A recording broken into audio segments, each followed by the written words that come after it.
surprises, giveaways, guest artists, and enough more. But hold on there, we forget when we got my DJ. DJ Jerome, the shell boss, I'm gonna make it bust to pew pew with the maddest, baddest, and latest tune. So look out for Outside with Pepita. We might be coming to a town near you. You heard it here first. Outside with Pepita, Saturdays 3 to 5 p.m. on Nationwide 90 FM. The new revolution in media. Jamaica, lock it in and don't miss a thing. Me sing,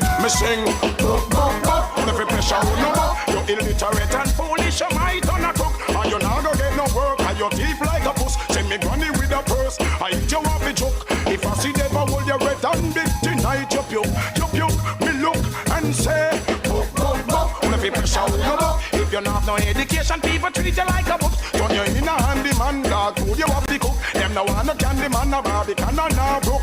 So big up all the youths a KC, Woolmers and Meadowbrook. Me look and me sing and say, you now go to school, go on the bench and no chair. School lads just wave, put no hands in the air. You know a rectangle, depend from a square. Pronounce your words, them loud and clear. Textbook now have no dog ears and them no tear. Cause you know them expensive and dear. And make sure your uniform clean when you are wear. School lads just sit up and chair and say, every pressure no more. You illiterate and foolish, you might on a cook. Or you not gonna get no work, or you thief like a puss. Send me granny with the purse, I eat you off the joke. I see never hold your bread and it tonight. You puke, we look and say, every pressure no more. If you don't have no education, people treat them. Good evening, Jamaica, and welcome to another edition of the A-Team radio show right here on Nationwide 90 FM. It is the best revolution station in Jamaica, and like I always say, each and every weekend across the world. Tonight we are going to be switching over to be looking at Cape Communication Studies. That's what we're doing, Comm Studies this evening. And it's always a pleasure to be here with you. You're listening to Damien Scarlett. And of course, each and every Friday, we carry our nation students on air through different sections of the syllabus that they go through, both in CSEC and Cape. But tonight, we are going to be looking at Cape Comm Studies. I have with me as our special guest, Kevin Williams. Kevin Williams is a teacher of English language, literature, and communication studies. He holds a first-class honors bachelor's degree in English language education and is currently completing a master's degree in curriculum and instruction. Kevin is passionate about language, critical thinking, and helping students communicate with confidence and clarity. Welcome, Kevin, to the show. How are you doing? I'm doing well. Thank you for having me, Damien. Okay, great. I know you're not a stranger to the station today, and you're not a stranger, no doubt, to the program. But one of the things that we want to start off with, as we get into the whole matter of Comm Studies, why is this necessary for students to study?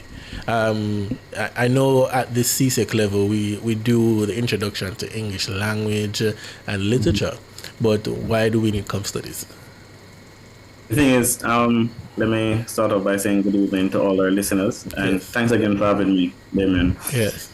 So the thing is, what people don't realize is that we do not only communicate with our words, we also communicate non-verbally.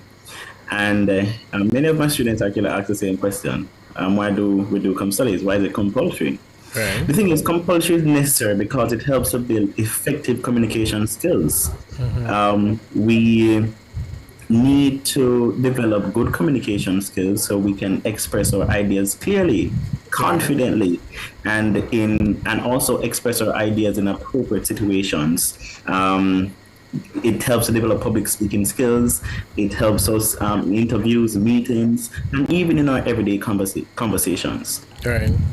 All right. Well, thanks for putting that framework there for us, because as we do engage in life and we talk about the total development of the human being, we have to learn how to communicate, and when you develop those good communication skills, it will help us in doing that. And a part of that, I know we talk about the active listening and importance of written communication and looking at the non-verbal clues and all of that, and how we speak as well. The general form form of communication. But it's one thing, and every time when I come to this course, though, Kevin, is interesting because what you find within the classroom as well is that how we speak is certainly different from how we write, oftentimes. Exactly. Yeah. Right? I don't know if you find that as a challenge in the classroom. What's your experience with the students there? Well, the thing is, for those who remember, I think it was approximately a year ago or so, I did an entire session with you on the same module too, right? Where because of our language situation in Jamaica, we tend to write how we speak. And yes, I do see that in the classroom. And I understand the idiosyncrasy where that is concerned because, again, of our language situation in Jamaica. So yes. Yeah, but what you find are students adjusting though to the syllabus?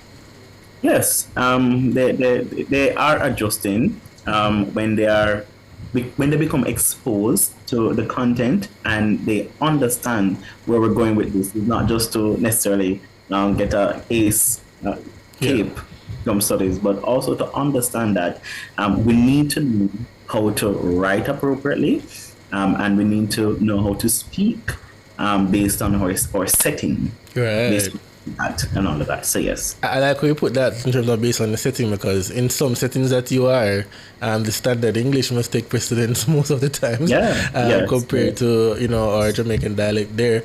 But we're going to get into the whole matter of the modules. But one of the things I wanted to just to highlight that, of course, communication is a fundamental process through which information is gathered, interpreted, and shared in order to facilitate understanding and, of course, decision-making processes. And I know within the module itself, it talks to us about how we identify information, whether they are primary and or secondary sources, right? The interviews, the different things that we use in our everyday life. It's actually communication. It is. Yes, Yeah. All right. So one of the things I know you wanted to touch on, we want to start with module 1, right? Yes. All right. So let's talk about module 1 and what are the areas you do want to highlight and for our students to be mindful of. Well, let me start by saying module 1, I think based on what I've seen so far, I think module 1 is one of the most manageable essays among the three. Module 1 really focuses on main idea, writer's purpose, organizational strategies, language techniques, and evaluation. Those are the three main aspects of a module 1 essay in terms of communication studies. Okay. So we start off by talking about what does it mean to find the main idea. So first of all, let me explain what's the main idea. So a main idea, I think we know it from CSET days actually, but I'll reiterate and reinforce that the main idea is the thesis or the central message of an extract. It's the overall statement which the passage makes after everything has been said, considered. So when you read the passage Caves give to you, you're going to question, what are they really saying to me? And typically, they usually give students a word limit to write the main idea. Usually, no more than 30 words, or sometimes no more than 50 words. So there's a word limit to write your main idea. Therefore, you must be concise and precise when you're writing the main idea. That's a challenge, because we write so much, and then when you talk about narrowing down and or shortening or paraphrasing, then we put it that way. Sometimes you wonder what exactly do we take out so that we can have the main idea being presented. But I know that is something that the students have to work on. Yeah. It takes practice, continued practice, and when you practice more, you'll realize that I know what this main idea is about easily. Yeah. Right? So it takes practice. Oh yeah, man. Agreed. Yeah. So there are two main points that are being conveyed there in two ways. You want to expound on that for us? Yeah. So overall, the main idea of an extract or a passage can be conveyed in two different ways. First, the main idea can be explicitly stated. What do I mean by that? It means that by reading the extract, I can clearly see that it is stated, let's say, in the first sentence of paragraph 1. So it may be a single sentence, or it can be a synthesis of words and phrases which convey the overall sense of what is being said. Now, that's on the one hand. On the other hand, the main idea can be inferred. Now, what do I mean by main idea can be inferred? It simply means that the writer is suggesting, or the writer is implying the main idea based on everything that is being said. Therefore, you have to use your thinking skills and decide what the central theme or what the central message of this passage is about. Okay, right. Which is where we bring in the critical thinking skills, as you'd have outlined before. One of the things that I want for us to touch on, and I wanted to expound on it a little bit more, is in terms of breaking down how we go ahead and find the main ideas to support the pointers. Of course, you already touched on the importance of the thesis statement. And sometimes when students write essays, Kevin, they forget that. So they might give you an introduction. Might sound nice, but it doesn't really support what you're looking for in the thesis statement. So when we come back, I want us to touch on that. We're going to take our first break. You are listening to the A-Team radio show right here on Nationwide 90 FM. We'll be right back after this.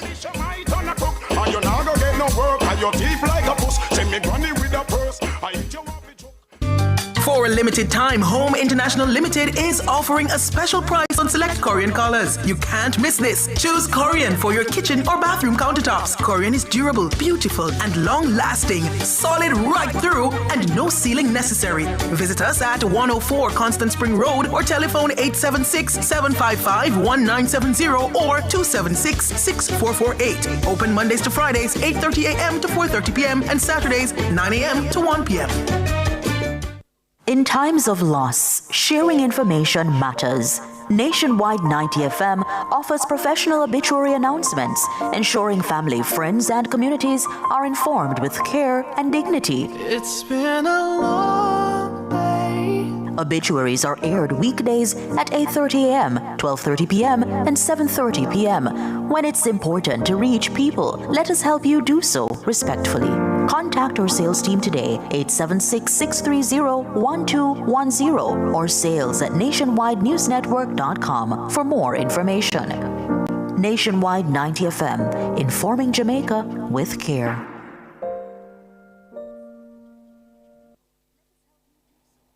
Missing.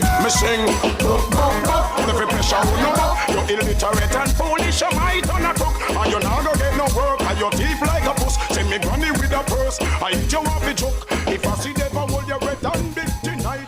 Welcome back to our program this evening. We are looking at communication studies, and as you know, here on the A-Team, we'd like to continue the series. So this is part 1 in our new year series of Comm studies, and we have with us Kevin Williams. He is carrying us through, and we're talking about module 1.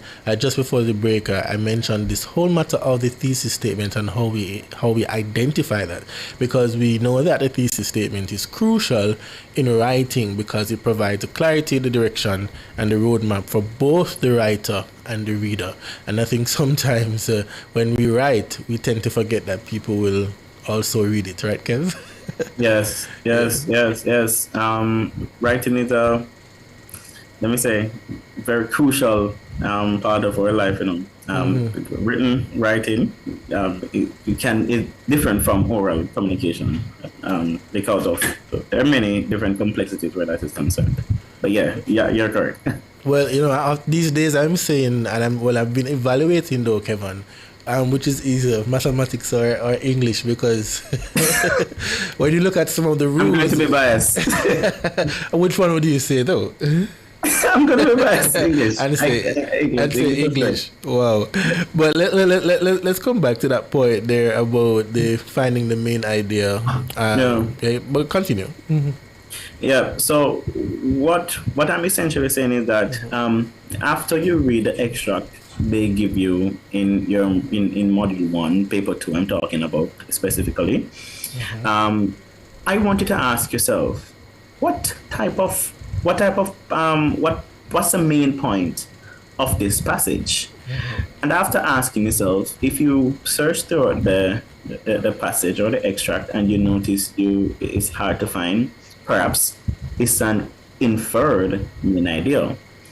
Either way, my recommendation or suggestion to you is that when you have actually found the main idea, or before I even talk about when you find it, in English language, I'm going to touch on that a little bit. Typically in English language, when we are locating the main idea, we say the main idea is at the first sentence of a paragraph. Now, even though that is sometimes true, it is not always factual. The main idea can be in the middle of the passage. The main idea can actually be the last sentence in a paragraph as well. So you have to be careful where that is concerned. But let's say you've now located the main idea. When you are writing your main idea for communication studies, I want you to ensure that you do not express your main idea as a purpose statement. And later on, I'm going to talk about that. Yes. Do not express the main idea as a purpose statement. So please to avoid verbs such as tell, show, inform, or bring across, because those verbs tend to suggest purpose, which is a different question that they typically ask in the exam. So let's just say, hypothetically, you are writing a main idea. All right. Let me just give you 2 examples of a main idea. The first one is an improper main idea, and the latter is a proper main idea. Right. So let's start with improper main idea. That is what you should not do, or never do, rather. So the writer wanted to make clear that persons are being killed as a result of drinking alcohol, and that this is likely to go on. Never do that. Instead, be as clear and precise as possible. Let's say what you should do always. The main point is that in a society where people want the freedom to drink alcohol, and alcohol is legal, adults who consume such drinks are responsible for the consequences of their actions, and not bar owners who sell the liquor. Now, the difference between those 2 sentences, or those 2 main ideas, is a clarity. Right. You need to ensure it while maintaining the word limit that they give you, whether it's 30 words or 50 words, or whatever word limit they give you. Ensure that you bring across the point as clearly as possible while being succinct. Well, as you say that, because one of the things you realize then is it becomes the heart of the essay, right? And why we write that. And I know, as you said, that the main idea is often the thesis statement in essays, and then, of course, the topic sentence in paragraphs. But you stated something earlier on, though, Kevin, which I found to be interesting when you mentioned that the main idea can also come in, did you say at the end, the closing paragraph? Yes. The last sentence of a paragraph, yes. And that's interesting, because in my mind, this is the conclusion. So, so a main idea can be in the closing paragraph, you're saying? Yes. The last sentence of a paragraph, yes. Interesting. We learn as we go. So you have just outlined there to us now the improper way of writing the main idea, and then you have given us a more reformed or refined statement where it is, where clarity is there, as you're saying. Yes.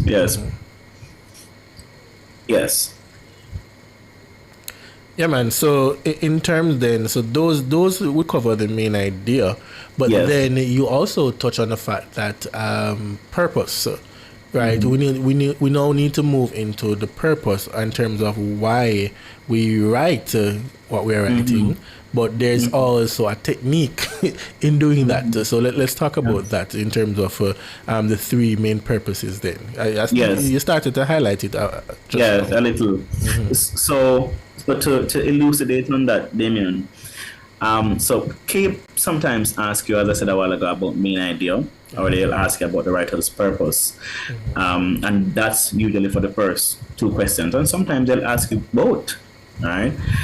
The thing is, the purpose is entirely different from the main idea. I want to distinctly and categorically state that. Right. Because the purpose conveys the reason the writer is writing. And as previously I said, the main idea is the theme or the primary message or the thesis of the writer's extract. The purpose, as I said a while ago, is the reason the writer is writing. So, typically, a writer may write for three main purposes. A writer may write to inform, to convince, or to entertain. Yes. No, I'm going to kind of go off on a tangent, and I know we have time. I'm watching the time as well. But I usually encourage my students to identify the purpose of an extract or a passage. The first thing you need to do is to identify the discourse type of the extract. Now, there are 5 different discourse types: argumentative, persuasive, expository, narrative, descriptive, and the like. Now, if you identify the discourse type, then you're able and can confidently express the purpose of the passage. Let's hypothetically say Cape gives a passage, an expository passage. Then in that case, you must know that expository pieces only inform, or they only explain, or they only tell. They don't do anything else. Therefore, you can easily identify the purpose of the extract. Let's say they give a piece where they're trying to persuade you to agree with you with something or of the sort. Then in that case, and I usually encourage my students, to identify a persuasive piece, you need to realize that the writer is trying to convince you to agree with a point. If you notice that the extract is doing that, then it has no other purpose, but to convince you or to persuade you or to sway you so that you can believe them. So let me just come back a little. I just needed to say that as a little hint to sense that when you're identifying the purpose, you need to know the discourse type of the passage. So you need to identify the dominant purpose in the passage. A passage can have more than one purpose. However, you need to have or identify the dominant purpose that you notice in the passage. And when you have done so, you need to use clear verbs to make your purpose statement. What do I mean by that? Let's say, again, you get an expository passage. And I said a while ago, expository pieces are particularly informous. Whatever the purpose of the passage is, you need to clearly use verbs such as inform, or to explain, or to tell, or to educate, and the like. Let's say you get a passage that is trying to entertain you. This is a narrative piece now, and it's entertaining you. You need to clearly use your verbs when you are stating the purpose. So you must say the purpose of the passage is to amuse, or the purpose of the passage is to divert, etc. So there are different verbs you may use, not to make you seem archaic or you want to reuse the same words over and over. There are different verbs you can use to clearly express and accurately express the author's purpose. Well, one of the things I wanted to find out from you, though, Kev, in terms of the writing, the different forms of the essays or pieces of writing that you're exposed to, can you have more than one of the discourses there? That's a good question. So typically, you may see a discourse type where an author you wonder if the author is trying to persuade you to agree with them, and then you realize that you're seeing them using different use of evidence, etc. Right. Now, there is a dominant discourse. I am not aware of more than one discourse being used. So no, there's a discourse, a distinct discourse that is used in the extract, and again, by identifying that discourse, you're able to accurately identify or accurately express the writer's purpose. Right. So then along those lines, so even when you think about the types of writing style, then each of those writing style, whether it be descriptive, persuasive, narrative, expository, or so, each has its own specific purpose. Exactly. Yeah. Okay. Yeah. Each has its purpose. Yeah. Right. Yeah. And the encouragement to student is to identify the discourse type, and then you'll be able to identify the purpose clearly. Okay. So we're following there, and so then.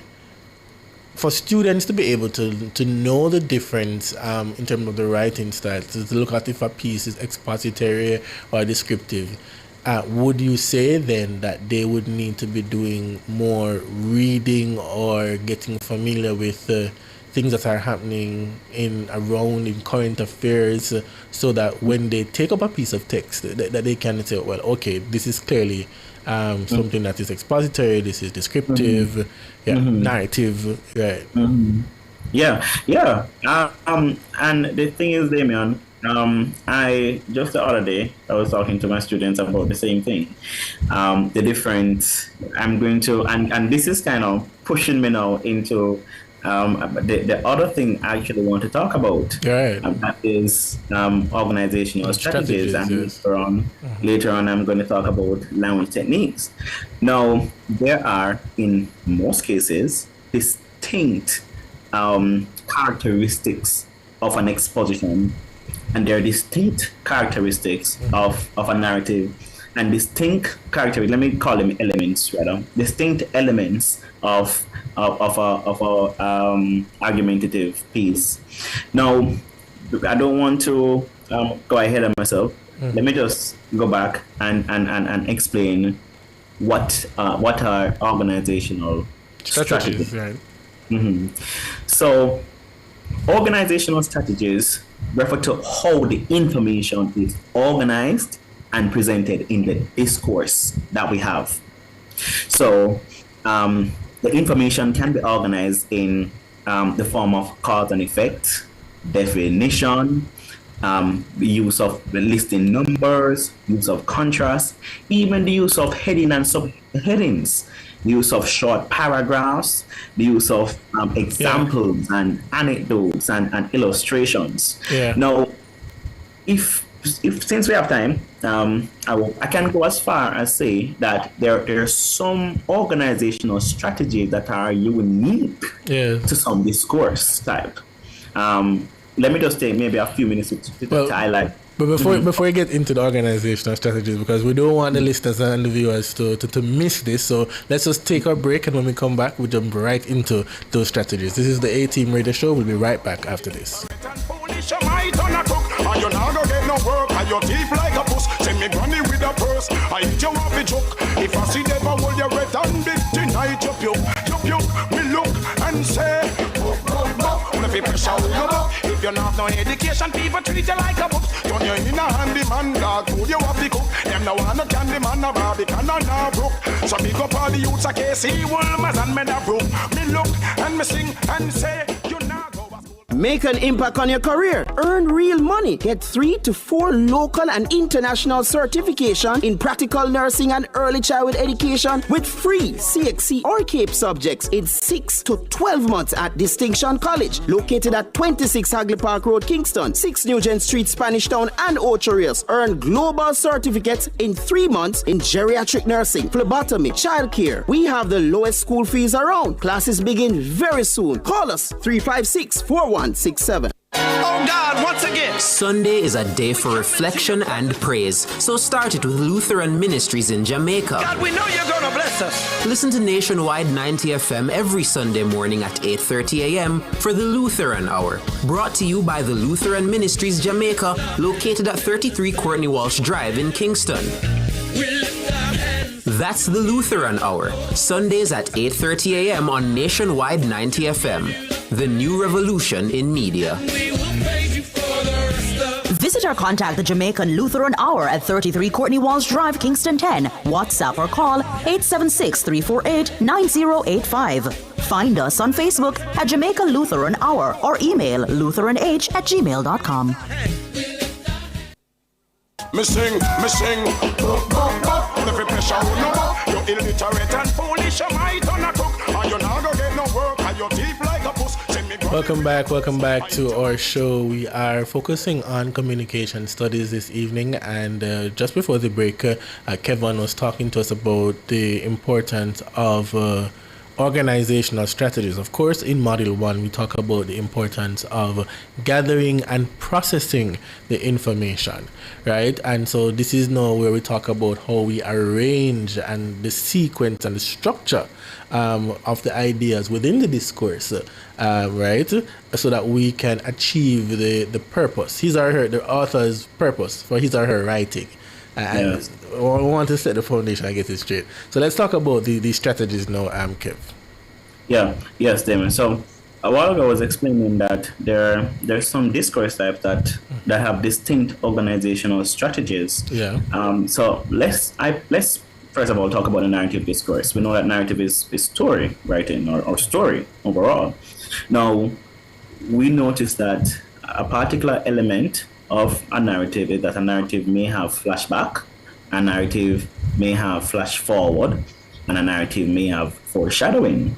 Now, for my listeners who are maybe not inclined to these terms, flashback just typically talk about an action that took place earlier in the text than the present action, and flash forward is the opposite. While foreshadowing is where the author is giving the readers an hint as to what is to come in a story.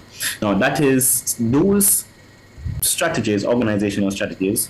These are primarily found in a narrative discourse, whereas for a descriptive discourse, we may see the use of comparison, where the writer focuses on the similarities between two or more things. We may also see the use of contrast, where the author or the writer focuses on differences of two or more things. And we will also see the author using description, that is the use of imagery, where the author seeks to evoke sensory details to portray a person, place, etc.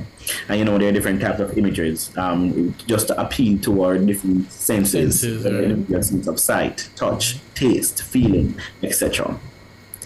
Additionally, we have the expository discourse, which is, I believe, is a rather famous one. The expository discourse typically uses the cause and effect discourse type. The organizational strategy. And the cause and effect essentially highlight or explain why something happened. So it seeks to highlight or a correlation between something. So this happened, and as a result of this, then we will see this happening as well. We also notice that there's classification.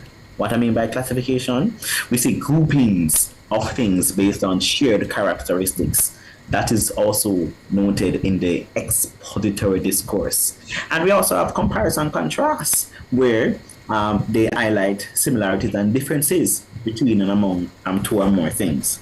Yeah, Kev, I wanted to before you go on, I wanted to point out that some of these terms that you use here, it's important for students when they even not only in the writing but outside of Comm Studies in any examination that these terms are important and you have to be able to identify the difference.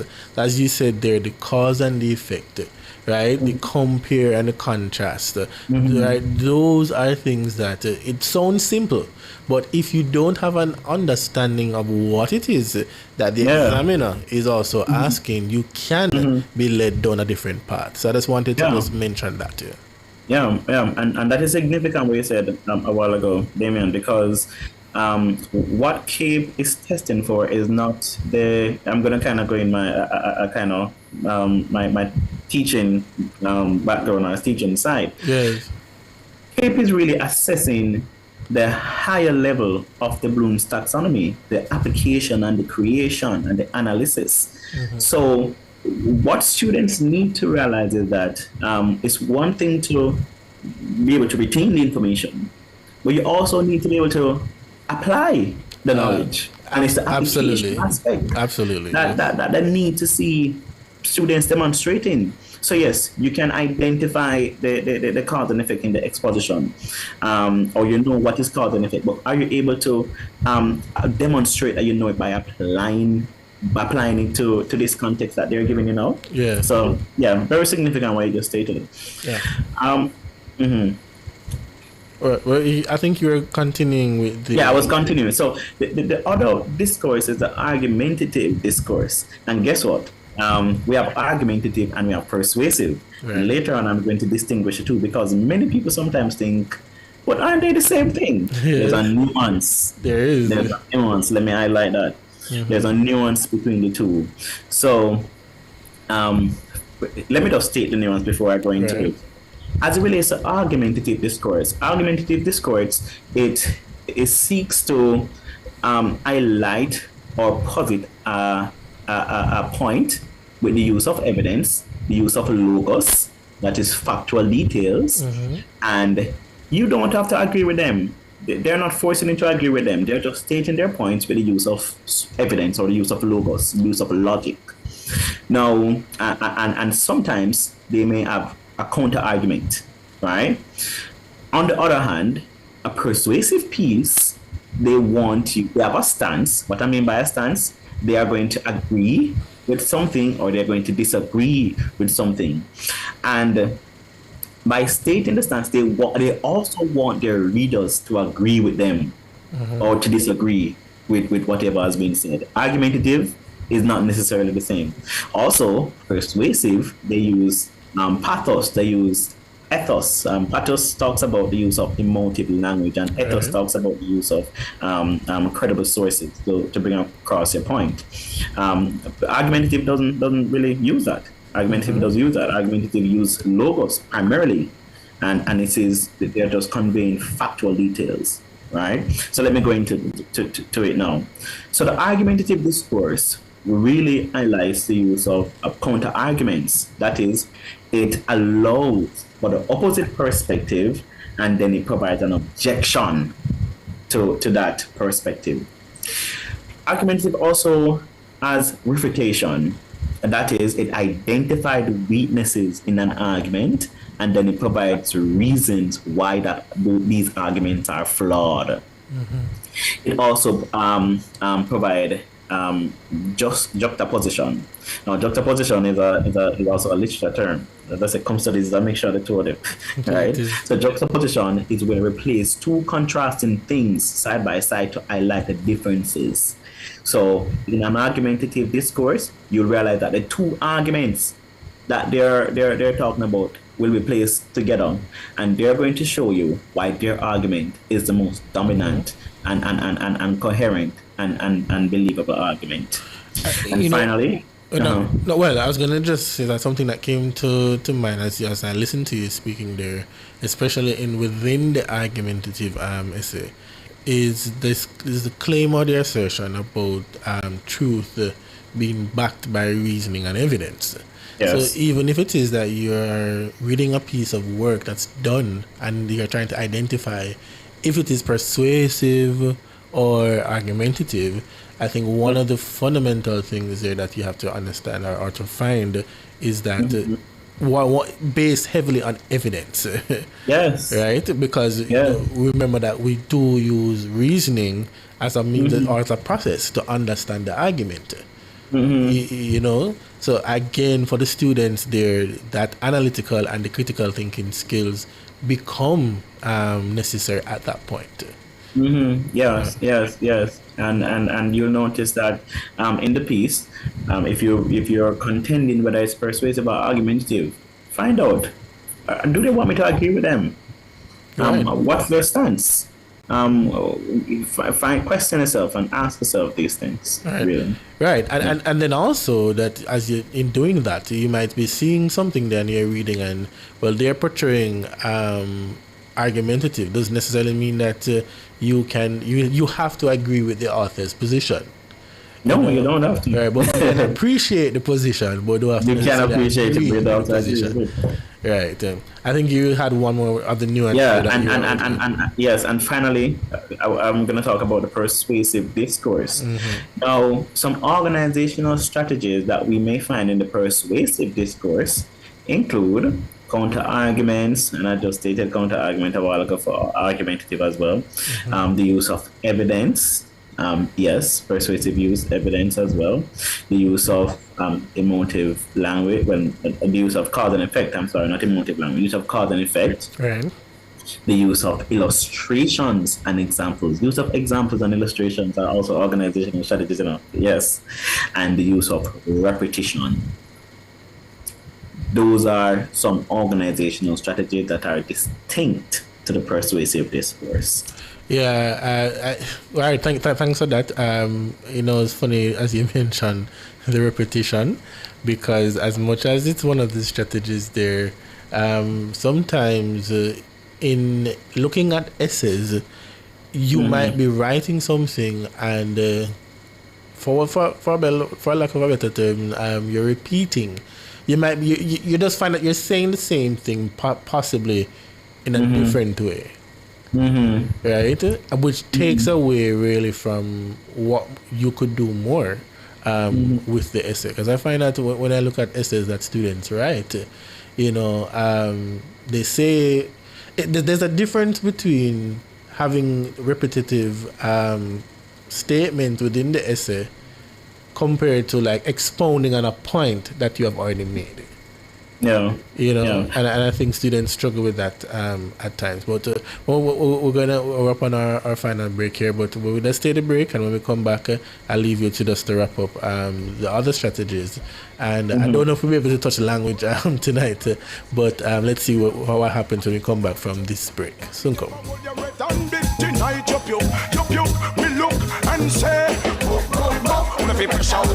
If you're not no education, people treat you like a book. Draxall Creative Building Finishes is here. Explore Jamaica's best styles, bathrooms and kitchens in our brand new showroom at Unit 4, 14 Drax Business Center, Draxall Creative Building Finishes. Your beautiful finish begins here. Exciting news! The Design Studio Nationwide 90 FM just got a whole lot bigger. Join us this and every Saturday now from 1 to 3 p.m. for an exclusive show that elevates your home, mind, and soul. Discover the latest interior design trends to create your dream sanctuary. Unlock your true potential with personal growth strategies. Nourish your body and spirit with expert wellness tips. Don't miss out on the inspiration you need to live your best life. Tune in to the Design Studio this and every Saturday from 1 to 3 p.m. and take the first step towards a more fulfilling you. Make me sweat, make me harder. Me sing. Every pressure on you. You're illiterate and foolish, you might on a cook. And you now go get no work, and you're deep like a puss. Send me granny with a purse, I eat you off the joke. If I see them, I hold your red and big tonight, you puke. Welcome back to our show. We are in the final segment of our program tonight, and we are speaking with Kevin Williams. Of course, he is carrying us through part 1 of our discussion on communication studies. looking at the modules and why we need to understand the Comm studies and how we use the principles that we learn in English language as a part of our development.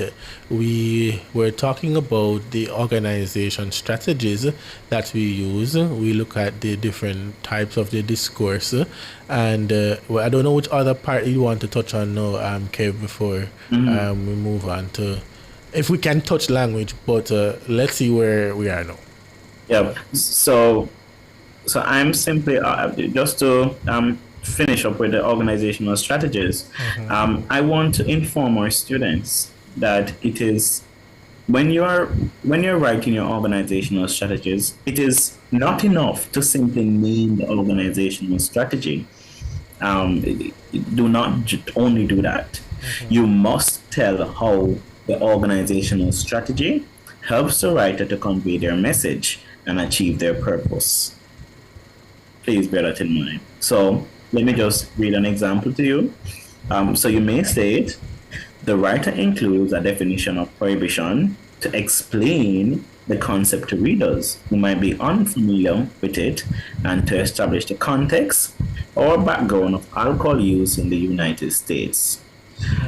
What I'm saying is that please don't just state the author uses cause and effect in their extract. Don't just do that. You need to explain how the author uses or how the writer uses cause and effect to bring across their message or to convey their message clearly. Okay, well, we get that. So as you said, it's not enough then to just name the organization strategy. You need to tell how it helps the writer to convey the message and to achieve the purpose. All right. Yes. So students know that well. But one of the things too is as you look at writing the purpose of it, then there are some literary devices that you have to take into consideration that helps to enhance the writer's message and purpose. Because remember, communication takes in all facets, if I can put it that way. So then, what are literary devices and how important are there to help to strengthen the different types of writing that we have? So the thing is, Damian, literary devices are tools that writer use, or figurative language are tools that a writer use to enhance their writings, And guess what? That will now help me to delve into language techniques. Yeah. So what I want students to realize is that we're actually going in order how Keep typically asks the module 1 essay question. So first, and before I jump into language technique, let me just reiterate. So first we discussed main idea and how to identify the main idea and how to write or state your main idea. Then subsequently we moved on to writer's purpose and how to convey or express the writer's purpose and the importance to identify the discourse type so that you can accurately and precisely state the writer's purpose. And we also moved on to organizational strategies, which are the how the writer structure their paragraph or their passage. Now, moving on to language technique, what I've noticed is that CAPE will ask the students to identify 3 language techniques or 3 organizational strategies or a combination of both, and discuss how these help to enhance the writer's piece. So it is very significant for you to know the organizational strategies as well as the language techniques. And I believe, maybe because I'm a language teacher, I believe that the language techniques are easier because you've been exposed to them in CSEC. Let's go into it. Yeah. So what is language technique? Let's start there. Language technique refers to the rhetorical or the literary devices used to communicate and enhance the writer's message and purpose. See, so many times I've stated that word purpose in a session so far. Okay.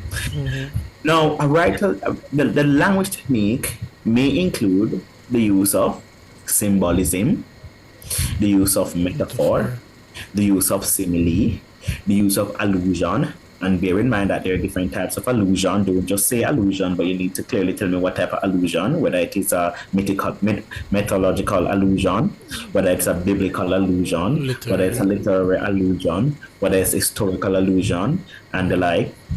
You need to also be aware if the writer uses pun, if the writer uses irony, and remember that there are different types of irony, whether it's verbal, whether it's dramatic, etc. You need to also just note if the writer uses rhetorical questions. You need to also identify whether the writer uses use of paradox or any other type of literary device or rhetorical device that the writer may use. And primarily, you need to question yourself, how has this enhanced the writer's piece? Because remember, we want to know how these tools have enhanced the purpose of the extract.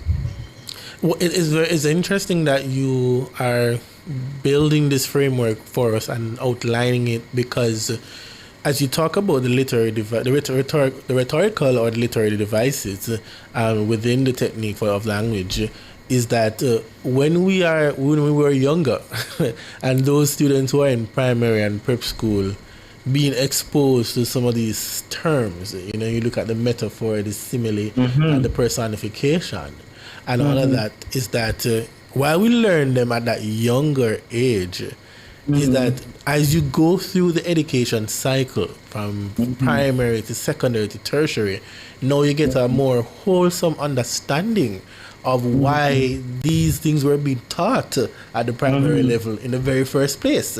Yes. So I find that to be very interesting, that as you are exposed to it, is that it's like every step of the way, these things never make sense, and it never leaves you. It never leaves you. And I find that to be very interesting. So as you talk about this language technique now, it gives you a greater appreciation and then for communication. Because within communication, you are seeing these elements or these techniques being used. Yes. And I just wanted to add to something you said in terms of how when the progression of learning, our students learn something early in their student life or in their school life, and then later on they really seeing the significance of it. Yes, the thing is, learning is not arbitrary. Learning is a building block, and with me as teachers, we have to take into consideration prior knowledge, what students know, so that we can build on it, so that we can make sense of how to go forward with learning. So good. So then we're saying that these language techniques or devices helps to communicate and to enhance the writer's message and purpose. So then we have to look out for these things within the piece of work. But I know you have two examples there that you perhaps want to share to help us to understand this some more. Yes. So when you identified the language technique, I want you to bear in mind, just like what I've stated for the organizational strategy, it is not enough to simply state the language technique. Do not only do that. You must tell how this language technique helps the writer to convey their message and achieve their purpose. So, for example, you may say, the writer uses rhetorical questions like, who's responsible?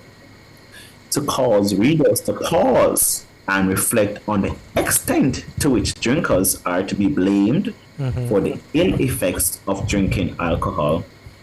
Another example may be, the writer uses the metaphor, an angry cyber finger to demonstrate the displeasure and the extent to which online users blame the bar owners for the consequences which alcohol drinkers brought upon themselves. So don't just take the language technique. Remember to also emphasize and clearly explain how these language techniques helps the writer to achieve their purpose. Well, as you outlined there in terms of the rhetorical question that is being used, As you said, it should cause the reader then to pause and to reflect, right? But well, I guess all rhetorical questions should be clear then within the body of the work that is there. Sometimes students believe that every question is a rhetorical question. Well, there you go. Well, there you go. So, it's maybe not. Well, there you go. So it's good to get that kind of a clarification because because one of the things I wanted to find out though is it that the examiner would ask the students to identify that language technique that's being used within the essay? Well, not necessarily. Based on the scripts I've observed, I've noticed that they don't tell you specifically what organizational strategy or language technique you should identify. Because if they do that, then they're going to already give you, they cannot give you the answer. Right. I remember I said that CAPE is assessing the higher level of the what we call the Bloom's taxonomy to determine if students understand the context and content and are able to apply their knowledge to apply their knowledge of the content. So no, they don't tell them what language technique or organizational strategy they must use. Instead, the question is usually formatted in a way like identify and explain 3 organizational strategies or language techniques or a combination of both. Okay. Yes. So it's important to know the 2 of them because at least you're giving yourself leverage you over the people. What makes an essay, and I was going to say, well, maybe an argumentative essay, but what makes essays generally weak? So when students are, so there are a lot of reasons where that is concerned. Let me start from the basic. Grammatical errors and students having expression issues and also they don't know the content, so they respond incorrectly to the question overall, right? And the use of poor organization, such as not indenting a paragraph or you're not developing a paragraph clearly, and added to that, interestingly, students need to know that they need to use transitional words in their I was writing. waiting for you to say that, because that helps to the essay to be a bit more flow and clear and be coherent. Yeah. So students need to ensure that they use transitional words in their writing as well. And guess what? You can have the correct information in your essays, but how you express yourself can determine your grade too. So it's significant that when in your writing, you write using transitional words. You spell your words accurately, and they give you a word limit for each essay.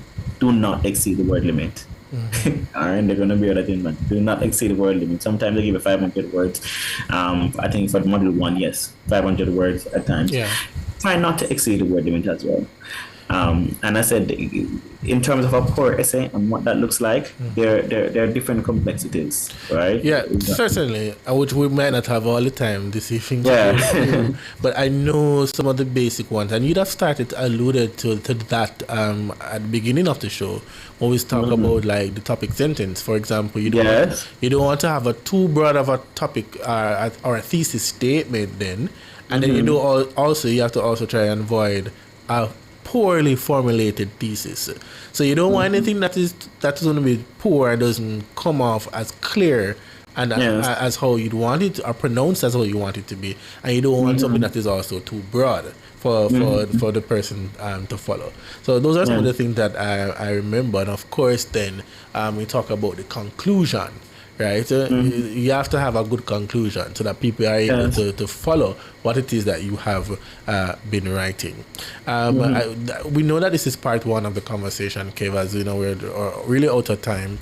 But just to wrap it all together, as we look at module 1, And getting into module 2, as we talk about the language, how is it now that you'd want the students, as we close in your final point here, what is it that you want the students to take away based on all that we have said, the organizational strategies, the language component, what it is that you want the students to take away from this evening's discussion?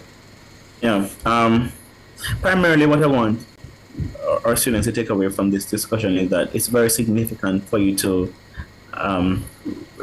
when you're responding to each question, be clear and be intentional. Yes. Describe when you're expressing your main idea. Remember that you need to express the main idea very clearly, and you need to ensure that the main idea, as I said, it can be implied or it can be explicit.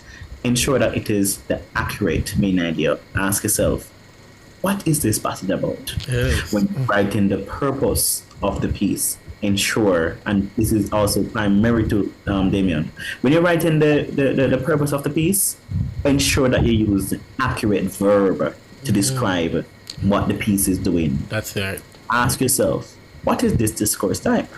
Is it exposition? Is it the narrative? Is it argumentative? Is it persuasive? Is it descriptive?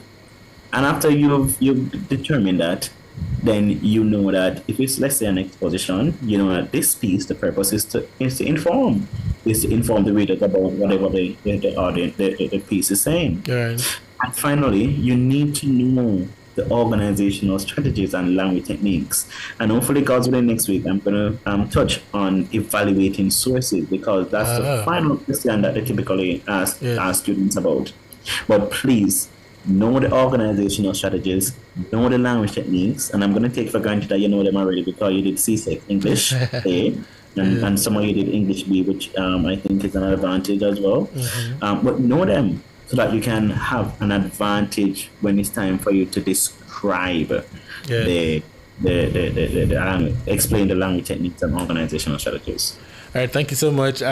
Kevin Williams is my guest this evening, and as I see the YouTubers there in the comments, really following the conversation, saying that it was an excellent execution. They've been listening into you, Kevin, and you did so well in terms of breaking it down for, boy, I think anybody even in the elementary school could definitely understand what you have spoken about this evening. And when we come back, we'll have part 2, touching on the importance of the sources, how we evaluate them, and then whatever else in terms of, I know we want to move on to language analysis at some point, so we will do that. So I want to say thank you so much for coming on this evening and to speak to us. I want to say thank you to all of our listeners, our viewers, our executive producer, Dennis Brooks, and of course our technical operator, Andrew Anderson. Stick and stay to Nationwide 90 FM. We'll be back again tomorrow morning when we do it all over again for our weekend shows. Have a wonderful night.